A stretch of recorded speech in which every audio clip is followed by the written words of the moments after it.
A ninja's work is never done in Trove.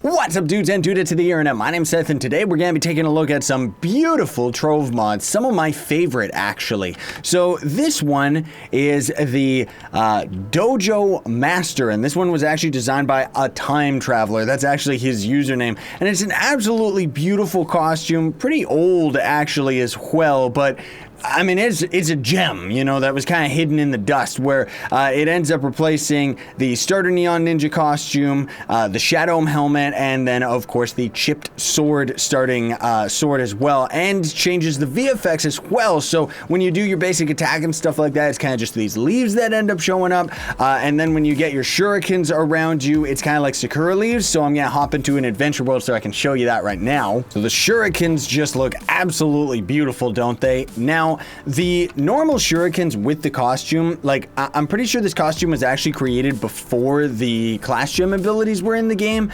so I think that the VFX change for the default shuriken, but it doesn't actually change for the class ability, right? However, there's another mod that's going to be in the description as well that was made by Zerogameskill, and he's actually got a couple different variations that change the class gem ability. Why didn't it activate? Yeah, so unfortunately, it seems like it was packed incorrectly, where as soon as you extract the zip, you're going to see a folder called Senpai Custom, and then in that folder is going to be the blueprint files, which is actually the mod files. So hopefully you'll understand this, folks. If you don't understand it, I have a tutorial in the description for modding and stuff like that, which might give you a better idea. But you're going to have to take those blueprint files and put them into a folder, all lowercase, called Particles. And then in that folder, there's going to be a folder called VFX, all caps, and then in that folder there's going to be another folder called Particles, and then finally you put the blueprint files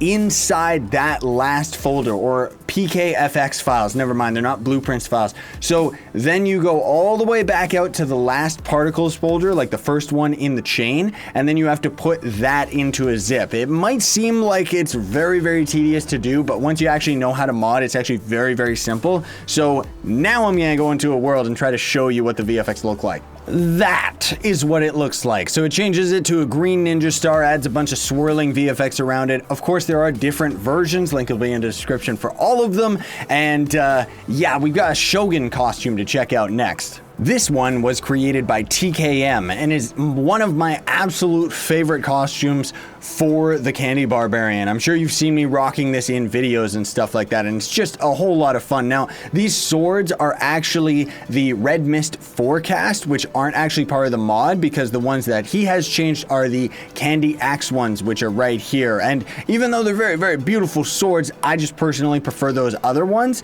The only thing that changes, near as I can tell, is the ultimate changes into kind of a Shogun flag.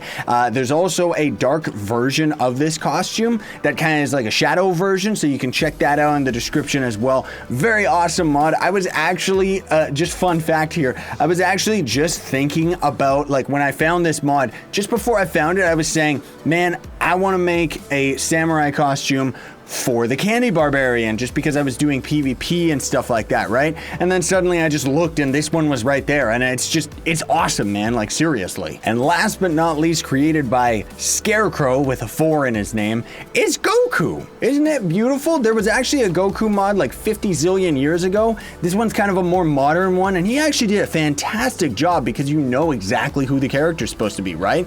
So what this does is it replaces the toy gun style with nothing, so that it looks like you're shooting ki blasts rather than just shooting with magic laser gun things, right? And he actually has a version that can replace all of the costumes. I'm just rocking the one that changes the default starting costume. And then the hairstyle is the Strife spikes. Now, heads up when you're swapping your style, everybody, remember to click accept, because there's like 50 different hairstyles and you gotta cycle through them all one at a time. It's garbage. Like, that's one thing that they should definitely, like, I don't really change my character's hair that often, and now I remember why. So I'm just saying in general, as a side note, they should really update that. Either way, that's it for today, everybody. Thank you so much for watching. Links are in the description for everything. Sayonara and stay epic.